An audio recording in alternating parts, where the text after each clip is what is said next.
Olá pessoal, bom dia, boa tarde, boa noite para todos vocês, dependendo do horário que vocês estiverem assistindo a essa gravação. Assim como eu havia comentado na vez passada, essa nossa aula está sendo gravada porque nós estamos tendo a realização do MatFest aqui no IEM e eu achei importante liberar vocês da nossa aula, principalmente os alunos da matemática, para assistir o MatFest, não só os alunos da matemática, mas também os da computação, principalmente por causa dessa oficina de LaTeX, que é uma coisa que eu julgo muito importante para vocês, tá bom? Muito bem, vamos à nossa aula. Então, nessa aula, eu vou começar fazendo uma pequena revisão, tá bom? Então, vamos lembrar. Eu vou sempre destacar que eu vou pegar um espaço vetorial V sobre um corpo K. Esse K pode ser R ou C. Ou seja, se o meu espaço vetorial é real, eu estou com R. Se o meu espaço é um espaço vetorial complexo, eu estou em C. Certo? Esse meu espaço vetorial, ele não pode ser unitário. Ou seja, o V precisa ter mais do que o elemento neutro. Tá? E eu vou pegar T, uma transformação linear. Aí eu vou dizer que um elemento de K é um alto valor quando de T, quando existir um V, observa que esse V não pode ser o elemento neutro, de modo que satisfaz essa equação, tá? E daí você se pergunta, e esse lambda tem um nome? Tem. Esse lambda é o alto valor. Daí você se pergunta, e esse V tem um nome? Sim, esse V é o alto vetor, certo? Então eu vou dizer que V é um alto vetor quando existir um escalar, tal que acontece isso daqui. Ou seja, essa equação é o nosso objeto de estudo. Quando essa equação é satisfeita para lambda sendo um elemento de K e V sendo um elemento de V sem ser o elemento neutro. O V que satisfaz essa equação é chamado de alto vetor e o lambda que satisfaz essa equação é chamado de alto valor, certo? Alto valor escalar, alto vetor, elemento de V não nulo, tá bom? Daí eu tenho também a definição de alto espaço. O que é o alto espaço? É o conjunto de todos os elementos do meu espaço vetorial, tais que T de V é igual a lambda V. Ou seja, são os autovetores associados a lambda reunido com o conjunto que só tem o elemento neutro. Tá bom? Muito bem. Depois, nós definimos o que é o polinômio característico. Quem é o polinômio característico? Pega V, um espaço vetorial, B, uma base de V e T, uma transformação linear. O polinômio característico vai ser o determinante da matriz em relação à base B, menos lambda, a identidade. Por que o polinômio característico ele é importante? Porque nós vimos que lambda vai ser um alto valor de T, se e somente se ele é um zero ou uma raiz do polinômio característico. Então, qual é o caminho para calcular alto valor, para determinar alto valor? É encontrar o polinômio característico e, em seguida, determinar quem são os zeros do polinômio característico. Tá bom? Aí eu tenho o conceito também de transformação linear diagonalizável. Quando uma transformação linear é diagonalizável? Ela é diagonalizável quando existe uma base para o meu espaço vetorial, de modo que os elementos dessa base são formados por autovetores, ou seja, todo elemento da base é um autovetor.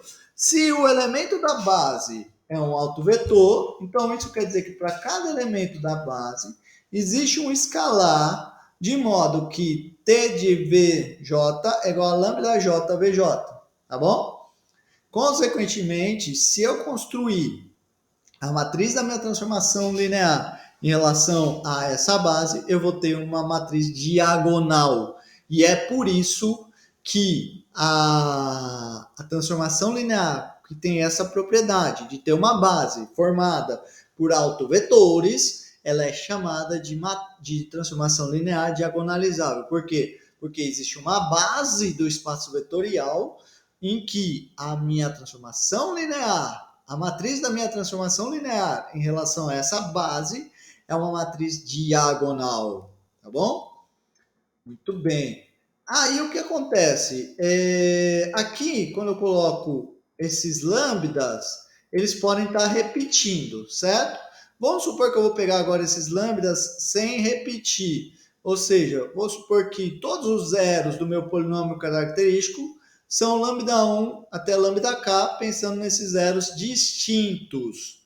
Então, o que vai acontecer? Eu posso sempre reduzir um polinômio, se eu pego todos os zeros do polinômio, eu posso reduzi-lo como sendo, já que o meu polinômio é daquela cara que a gente mostrou acima, eu posso reduzir ele como sendo lambda 1 menos t elevado a n1. O que isso quer dizer? Quer dizer que na fatoração do meu polinômio, esse lambda 1 apareceu n1 vezes. A mesma coisa que o n2 até do lambda 2 até o lambda k, certo? Faço isso com todos.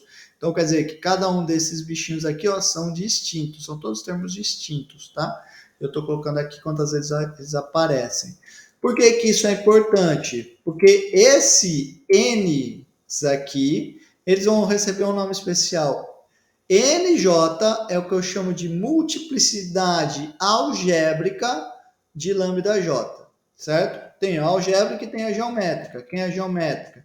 É a dimensão do alto espaço. A dimensão do alto espaço lambda j é chamada de multiplicidade geométrica de lambda j, tá bom? Aí você me fala, mas por que está falando dessa multiplicidade algébrica e geométrica? Porque eles vão me dar condições suficientes e necessárias para uma transformação linear ser diagonalizável. O que acontece? Pega V um espaço vetorial finitamente gerado, ou seja, tem uma base finita sobre K, K podendo ser C ou R, e pega o T, uma transformação linear de V em V. Eu vou ter que essa transformação linear é diagonalizável se e somente se, ou seja, é equivalente a o polinômio característico tem todas as raízes em K e a multiplicidade algébrica e geométrica de cada alto valor coincidem. Então, como que eu faço para determinar se uma transformação linear é diagonalizável ou não? Eu vou lá e calculo o polinômio característico. Encontro o polinômio característico, então. Encontrado o polinômio característico, eu determino todas as raízes. Se o meu espaço vetorial for um espaço vetorial real, eu verifico se todas as raízes são reais. Se sim, ok, vou passar para o passo 2. Se não, se tiver uma raiz que é não real, ou seja, complexo e não real, então esse cara já não é diagonalizado. Se isso acontece, então eu passo para o item 2. Calculo então as multiplicidades algébricas que você já consegue quase que automaticamente a partir de determinar as raízes do meu polinômio característico e depois eu vou lá, calculo quem é o alto espaço, em seguida calculo quem é a dimensão de cada alto espaço e com isso eu tenho a multiplicidade geométrica. Se a multiplicidade algébrica e geométrica coincidem, então ele é diagonalizável. Se elas são diferentes, então ele não é diagonalizável, tá bom? Muito bem, então vou começar fazendo aqui um exemplo que eu comecei na aula passada e por causa do tempo eu acabei não conseguindo terminá-lo. Então, eu pego T, uma transformação linear de R3 em R3, em que a matriz em relação à base canônica é essa daqui. Pergunto para você, essa transformação linear é diagonalizável? O que eu vou fazer? Primeira coisa, vou determinar o polinômio característico.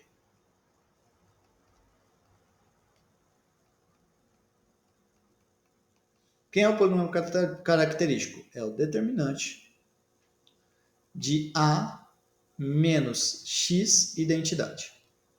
Esse é o polinômio característico. Então, vai ser o determinante de quem? Vamos colocar aqui, então. Vai ser menos x, menos 1, 0, 7, 4 menos x, 2. menos 6, 0, menos 2, menos x. Esse aqui é o polinômio característico. Calcular o determinante disso. Então, eu vou fazer aquele truquezinho de acrescentar duas colunas aqui. Copio a primeira e a segunda coluna.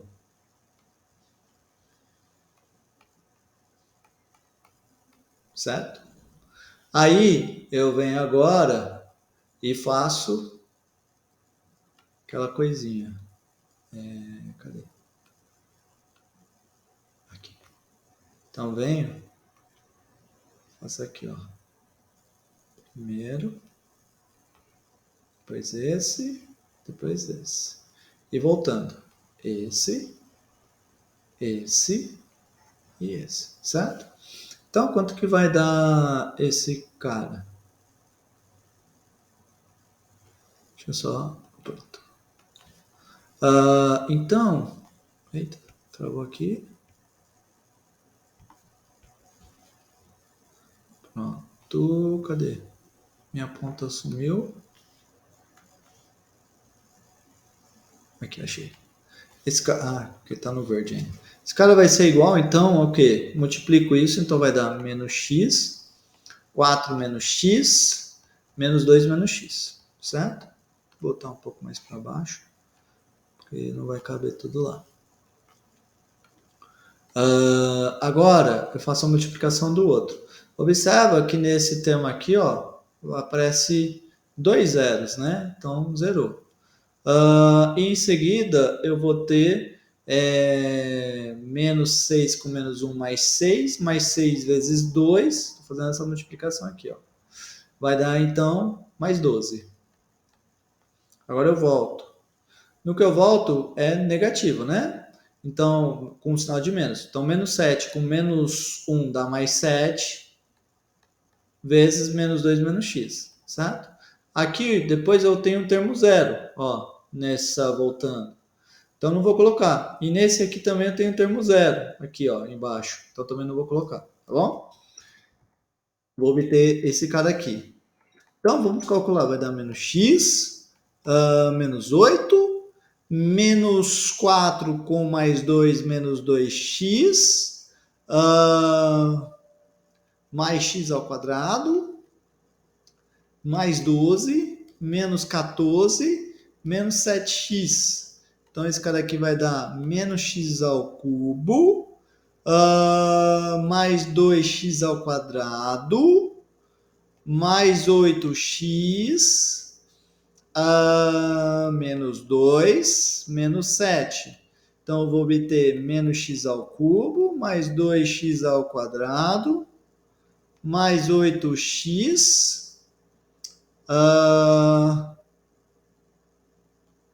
Aqui era menos 7x, desculpa. Então, aqui não é 8, vai ser mais x, menos 2. Tudo bem? Certo. Então, agora eu vou fazer aquilo que eu estava comentando na aula passada, que não deu tempo para eu completar. Os zeros do meu polinômio, se tiver zero inteiro, ele vai ser um divisor do termo de ordem zero. Então, os candidatos a zero desse polinômio são menos 1, 1, menos 2, 2. Então, note também que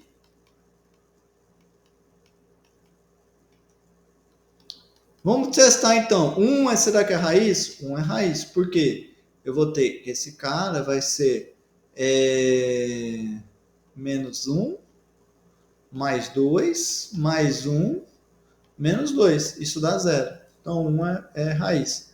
Agora, eu vou querer fatorar, né, esse polinômio. Então, eu vou fazer aqui menos x ao cubo, mais 2x ao quadrado, mais x menos 2, dividido por, como 1 é raiz, eu vou dividir por x menos 1. Aí esse cara aqui vai dar menos x ao quadrado, então vai dar menos x ao cubo, mais x ao quadrado, mais corta, menos vai dar x ao quadrado, mais x menos 2. Aí eu vou colocar aqui mais x, aí vai dar x ao quadrado menos x. Aí eu subtraio, vai dar 2x menos 2. Eu venho e coloco aqui mais 2, certo? Com isso, eu vou ter então que o meu polinômio característico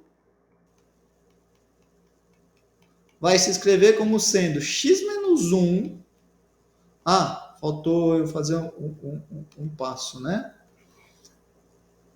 Faltou eu fazer um passo. Por que eu concluí, né? Porque daí se eu multiplico com 2, vai dar 2x menos 2 e o resto dá 0, tá?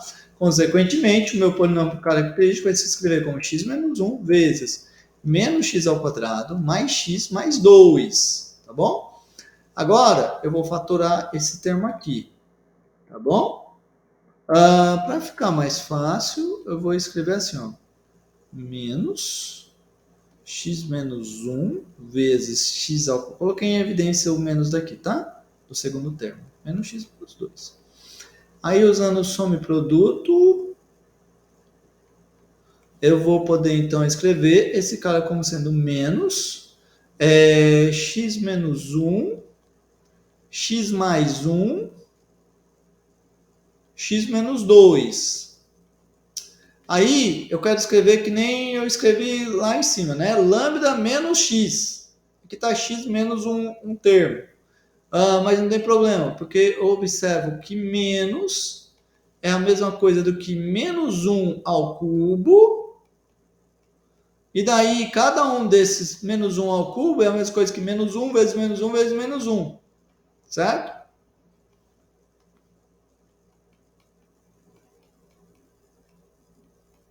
E daí o que vai acontecer? Um menos 1 vai pegar aqui no primeiro termo, segundo menos 1 pega no segundo termo, terceiro menos 1 pega no terceiro termo, certo?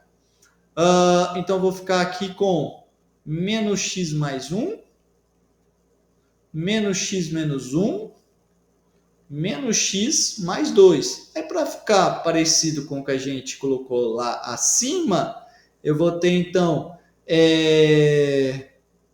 1 menos x, menos 1 menos x, 2 menos x, certo? Consequentemente, os meus autovalores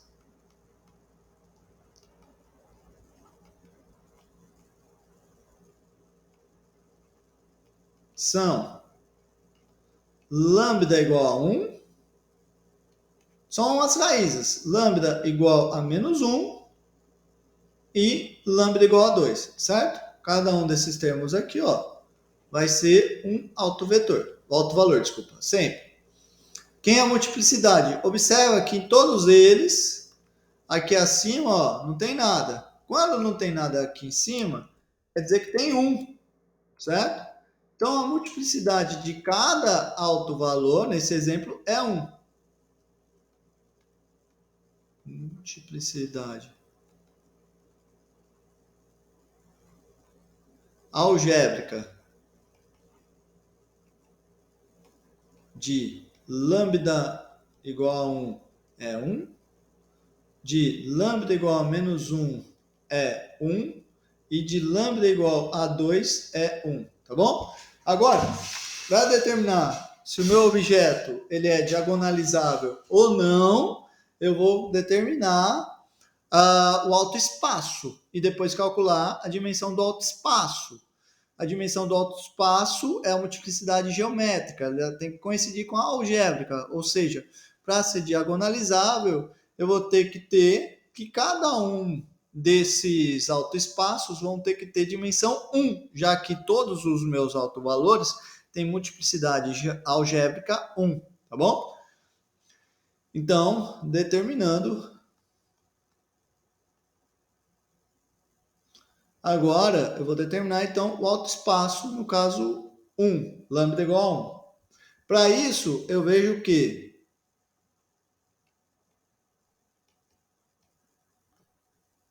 um trio XYZ, por quê? Porque é um elemento de R3.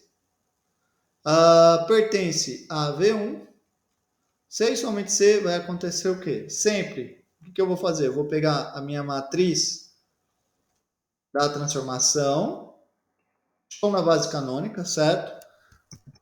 Dá certo porque eu estou na base canônica. Eu pego a matriz na base canônica.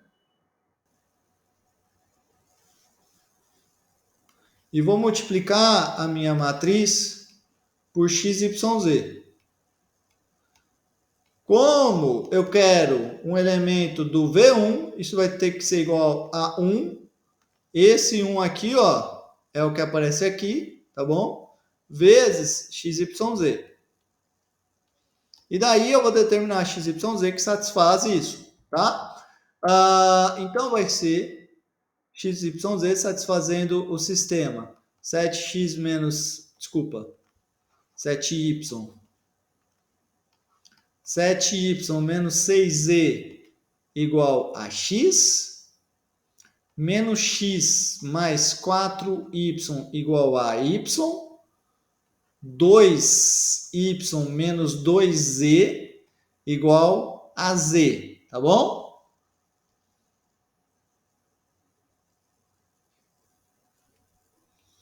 Isso daqui é a mesma coisa, então, do que ter menos x mais 7y menos 6z igual a zero. Eu vou resolver o sistema.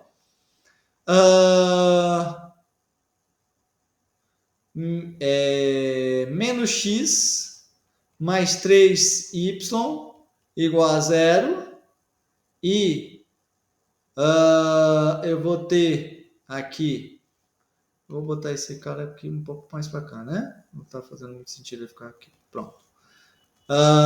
E aqui eu vou colocar 2y mais 3z igual a zero, tá? Vou resolver o sistema. Então, eu vou vir aqui e vou fazer, copio a primeira linha. Na segunda linha, eu vou colocar então o quê? Vou subtrair a primeira e a segunda, certo? Então, vou colocar aqui 4y menos 6z igual a zero. E a de baixo é 2y.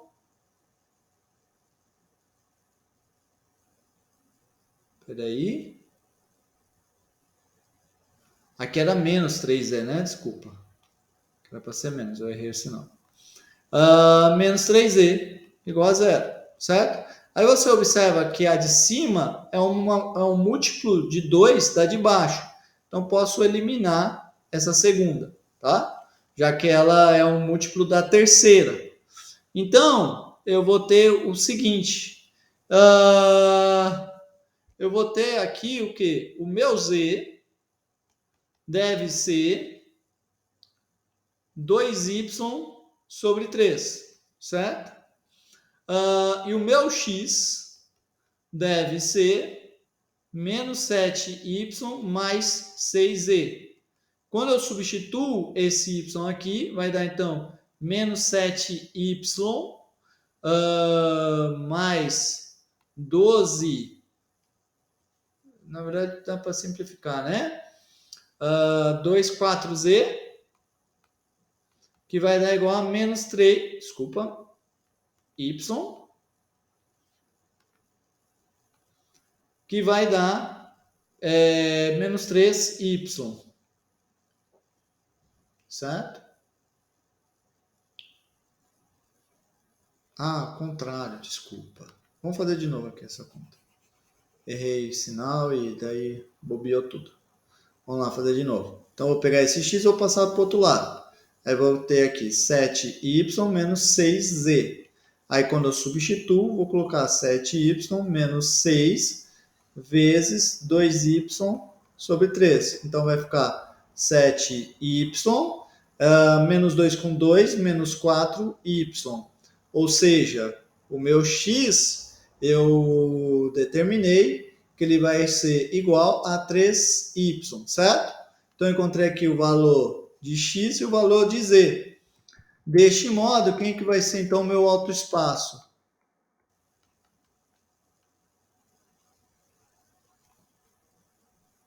O v do 1 vai ser igual a todo mundo que se comporta da seguinte maneira. No lugar de x, 3y. No lugar de y, y mesmo. No lugar de z, 2/3 de y. Tais que y é um número real. Tá bom? Ou seja, esse cara vai ser o quê? Quando eu colocar aqui, para ficar fácil, eu vou colocar aqui multiplicando, colocar em evidência o y sobre 3. Aí eu vou ter aqui 9. Aqui eu vou ter 3. E aqui eu vou ter 2. Certo? Tais que y pertence a R. Então, quer dizer que esse cara é o gerado por 932, certo? Portanto, a dimensão do V1 é igual a 1. Pronto. Agora eu vou determinar a dimensão do V-1 e do V2.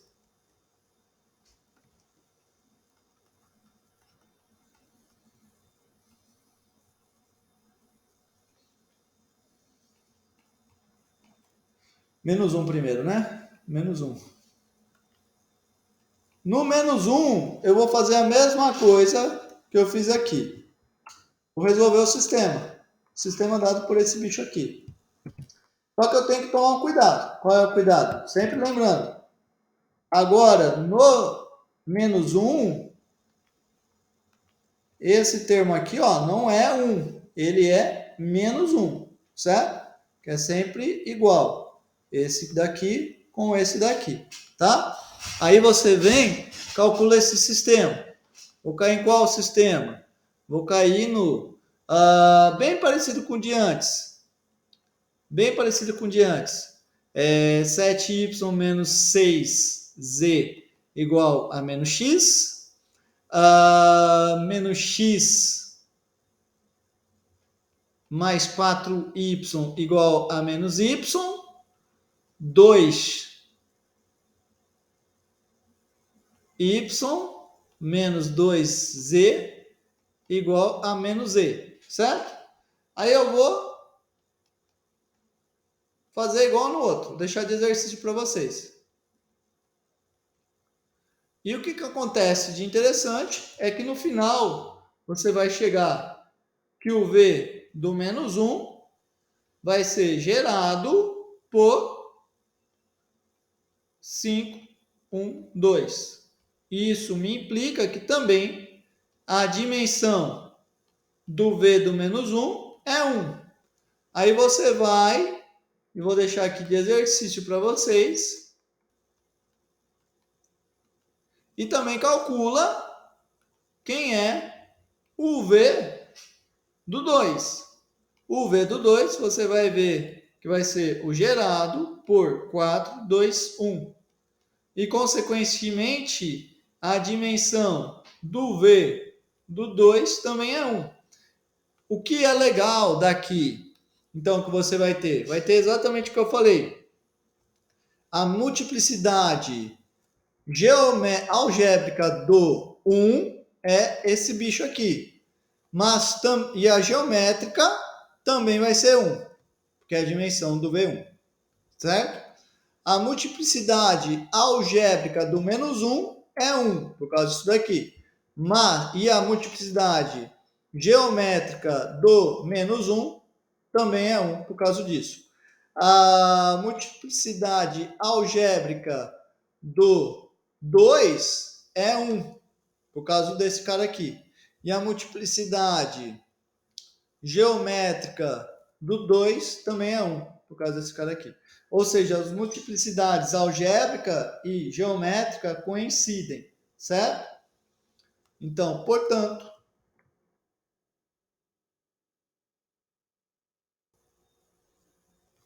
deste modo, a minha matriz, minha transformação T, é diagonalizável.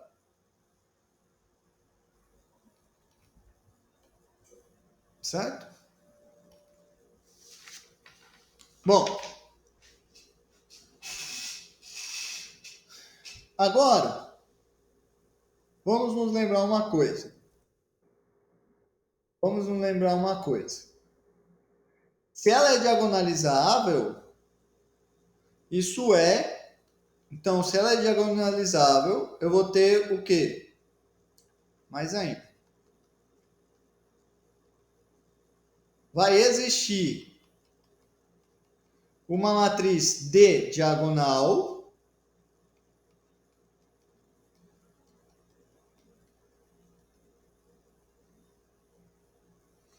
e uma matriz M inversível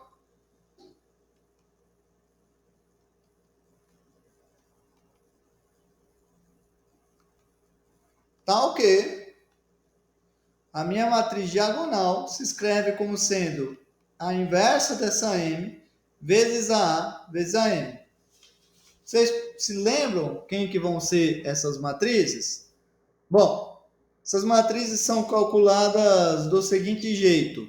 Se eu pegar B1, a base, ou uma base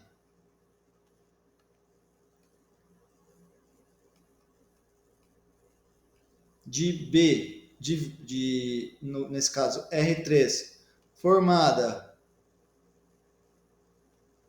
por autovetores, eu vou ter que a minha matriz da transformação em relação a B1 vai ser uma matriz diagonal. E ela vai se escrever como sendo a minha matriz A, que é a matriz em relação à base canônica, vezes M, a matriz mudança de base de B1 para B, M de B para B1. Ou seja, se eu denotar... Deixa eu só para escrever... Melhor colocar um então. Deste modo, quem é a minha matriz D procurada? D é igual à matriz em relação à base B1 e, se eu me lembrar, eu também tenho que a inversa da matriz B1AB é exatamente a minha matriz de B para B1. Então, essa M que eu quero encontrar é a matriz de B1 para B, certo? Muito bem. Então, eu vou ter que, para determinar essas matrizes D e M, é muito fácil.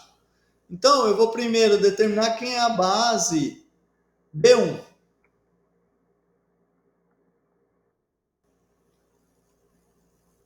Determinar explicitamente, tá?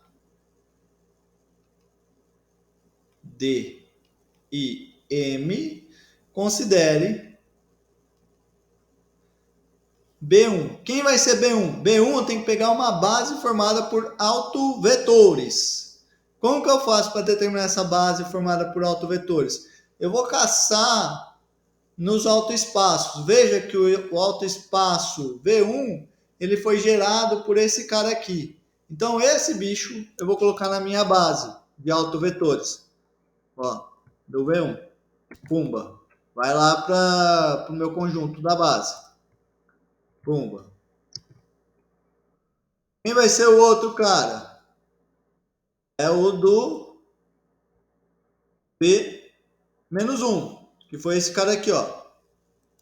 Pumba, vai para lá também.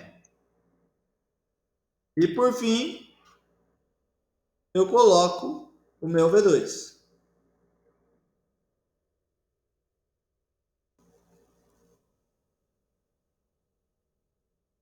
Aham, cadê? V2, V2, cadê? Ah, tá mais para cima. Aqui. É aqui. Eu venho e coloco ele também lá. Então essa daqui vai ser a minha base. Certo? A minha base B1 é essa. Lembrando que esse cara aqui é um alto valor relacionado ao alto vetor, é um alto vetor relacionado ao lambda igual a 1, né? Deixa eu só confirmar. Esse é o 1, o outro é o menos 1 e depois o outro é o 2, certo?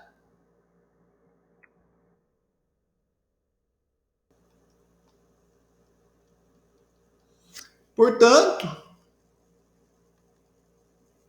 eu vou ter que o meu D vai ser o quê? Pelo que a gente viu, a matriz diagonal 1, 0, 0, 0, menos 1, 0, 0, 0, 2, certo? Agora, eu tenho que determinar a minha matriz, a minha M. Quem vai ser a M? Eita. M é a M, o quê? B1 para B. Como que eu faço para construir essa matriz? Eu coloco na forma de coluna os elementos da base B1 na base que eu quero. B. 5, 1, 2. Veja, os elementos do B1 na base B. Mas a base B é a base canônica, então ela é muito fácil. Esses caras vão ser simplesmente o quê? Vai ser simplesmente, então, a matriz 9, 3, 2, 5, 1, 2, 4, 2, 1. Essa é a matriz B, certo?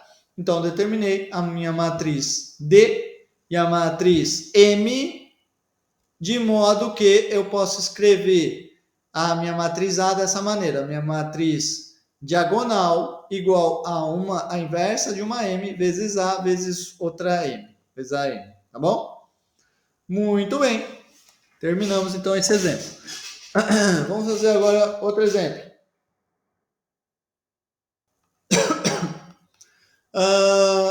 O próximo exemplo, eu vou pegar uma transformação linear de C4 em C4. Então agora o meu espaço vetorial é complexo. B, a base canônica.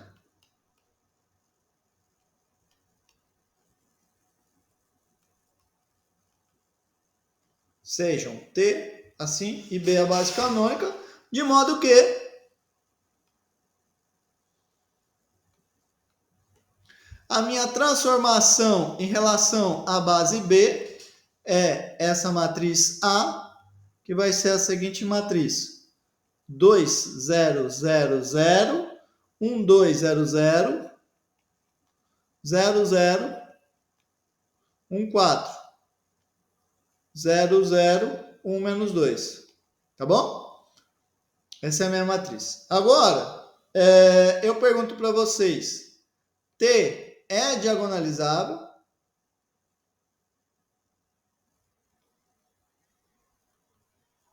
Vejamos se ela vai ser diagonalizável. Solução. Primeira coisa que eu faço é o quê? Determinar o polinômio característico. Então, vem e faço. Ele vai ser, então, determinante da A menos X identidade. Tá bom? Então, venho. Para ficar mais fácil, eu vou copiar aqui, tá? Esse cara. É um pouco mais fácil. Deixa eu dar um pouquinho mais de espaço aqui, entre uma coluna e a outra. Certo. Opa, pronto. Então vai ser aqui, menos x aqui.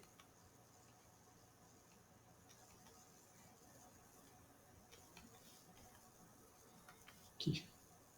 Menos x.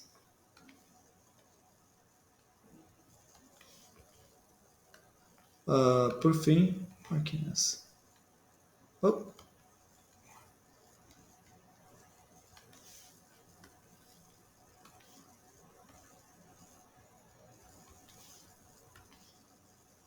Menos x, certo? Só tentar deixar esse bicho um pouco mais bonitinho. Assim tá melhor.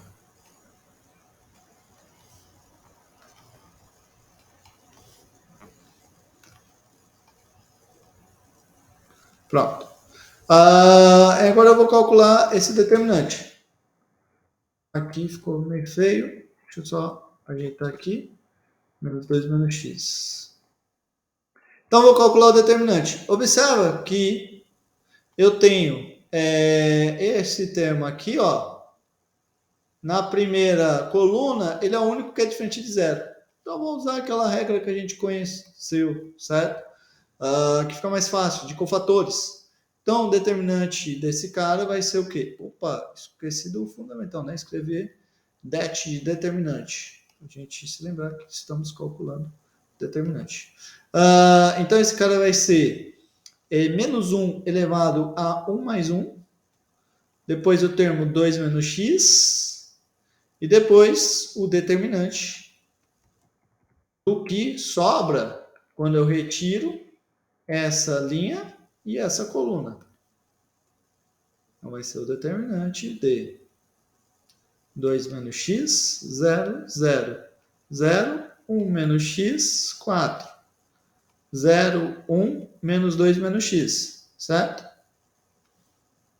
Agora, eu observo que a mesma coisa acontece nesse. Tudo aqui 0, tudo aqui 0. Tá bom? Então, o determinante disso vai ser o quê? Igual aqui, menos 1 elevado a 1 mais 1 dá 1. Aqui vai ficar 2 menos x. Aqui 2 menos x. E depois o determinante do que sobra. 1 menos x, 4, 1 menos 2 menos x. Tá bom? Então, esse cara vai dar 2 menos x ao quadrado.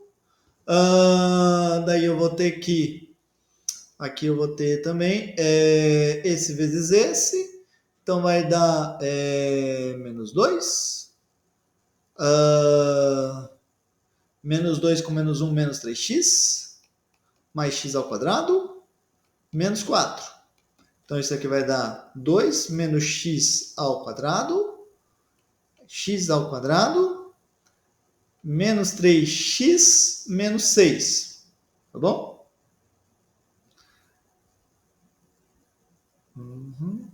Deixa eu só pensar aqui uma coisa. Eu acho que eu errei aqui. Menos x com menos 2 dá mais 2. Mais 2 com menos 1 vai dar mais 1. Então, aqui é x e não 3x.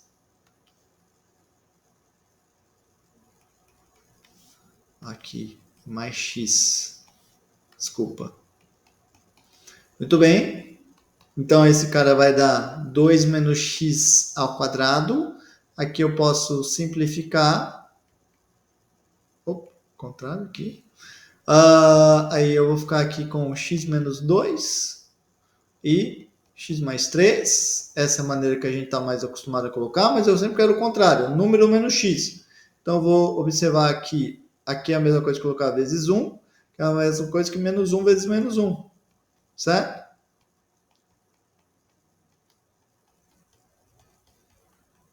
Desses menos 1, um ataca aqui e o outro ataca aqui, certo?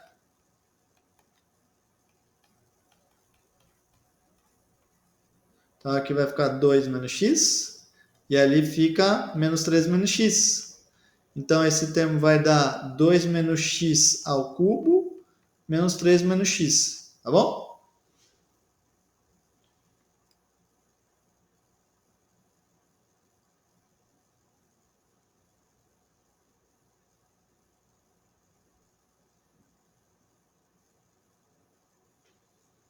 Certo.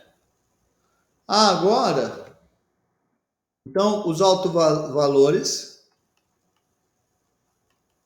são as raízes do polinômio. Os autovalores são 2 e menos 3. A multiplicidade algébrica de 2 é esse termo aqui, ó, 3. E a multiplicidade geométrica de menos 3 é 1. Que aqui não aparece nada, que na verdade aparece 1. Tá bom? Então, agora para ver se ele é diagonalizável, eu vou fazer o quê? eu vou determinar a multiplicidade geométrica, certo? Então, primeira coisa, eu vou determinar quem é o V2.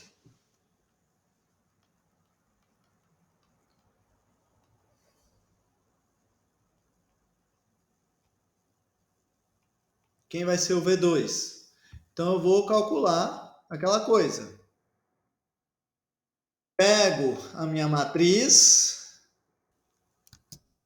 e vou fazer a minha matriz vezes x, y, z, w, certo? Igual ao quê? Lembra? Esse número 2 aqui aparece, então aqui vai aparecer o quê? Coloco 2 também, certo? E depois coloco x, y, z, w, tá bom? Agora eu venho e caio no sistema. Qual o sistema? O sistema que eu vou cair vai ser 2x mais y igual a 2x. Vou deixar aqui mais simples. 2y igual a 2y.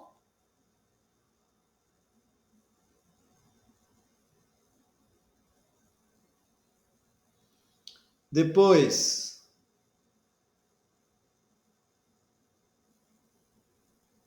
eu vou ter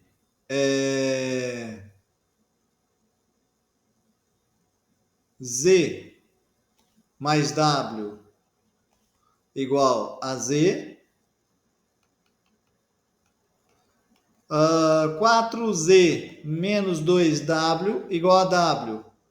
Isso é equivalente, então, ao sistema y igual a zero. Aqui, ó, 2x igual a 2x é uma verdade absoluta. 0 igual a zero.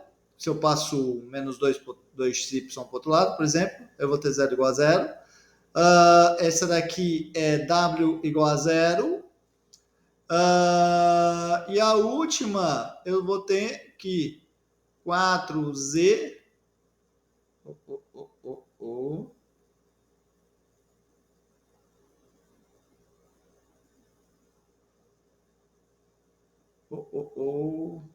Eu vacilei, desculpa. Eu dei uma vacilada legal aqui, ó. Sempre tem que multiplicar o 2, certo? Esse cara sempre tem que. Talvez fosse até bom eu colocar aqui, né? Só para a gente não confundir mais. 2x mais y. 2y. Fui fazer rápido e errei. 4z menos 2w igual a 2x, 2y, 2z e 2w, certo?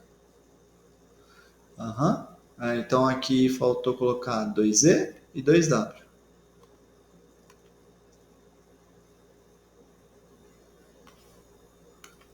Então aqui fica w igual a z.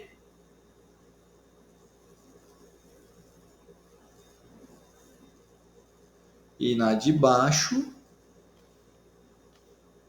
você vai ficar também com 4z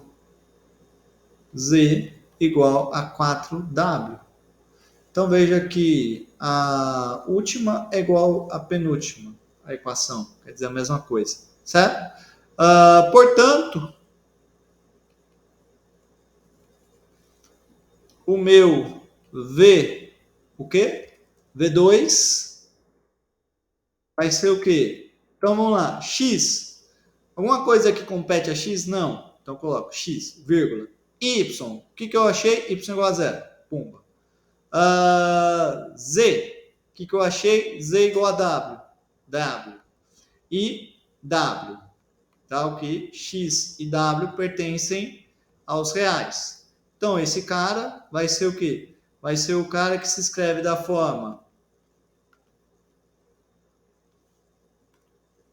É o cara que se escreve da forma x, 1, 0, 0, 0, mais w, 0011, tais que X e W pertencem aos reais.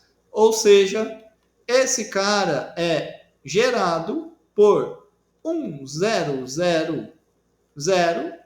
e 0011.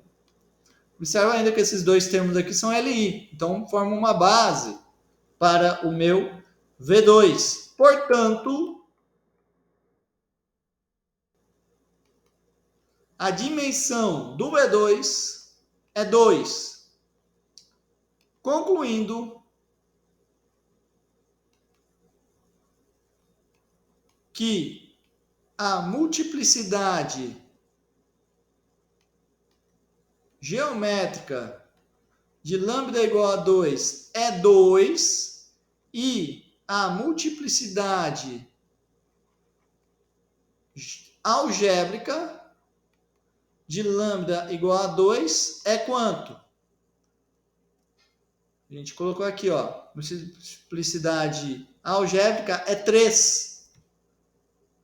Multiplicidade algébrica e geométrica, neste caso, são distintas. Se elas são distintas, eu concluo, então, que o meu operador não é diagonalizável.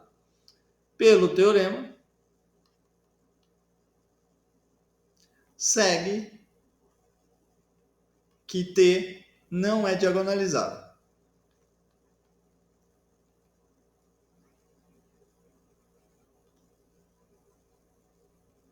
Tudo bem? Muito bem, pessoal. Eu vou parar essa gravação aqui, certo? Pretendo fazer mais uma gravação para vocês e depois nós vamos ter aula presencial para finalmente fazer então a nossa prova na quinta-feira, certo? Não percam, certo? Não vamos nos esquecer. Nossa prova 4, dia 15/12, quinta-feira, certo? Da próxima semana, tá bom? O assunto vai até onde eu conseguir dar, tá bom? Muito bem, pessoal. Obrigado pela participação. Olhem o livro, certo? Por favor, olhem o livro, vejam os exercícios, façam os exercícios. Há muitos exercícios dessa parte, certo? Façam o máximo possível dos exercícios. A ideia é que vocês façam todos os exercícios. O melhor é fazer todos os exercícios, certo?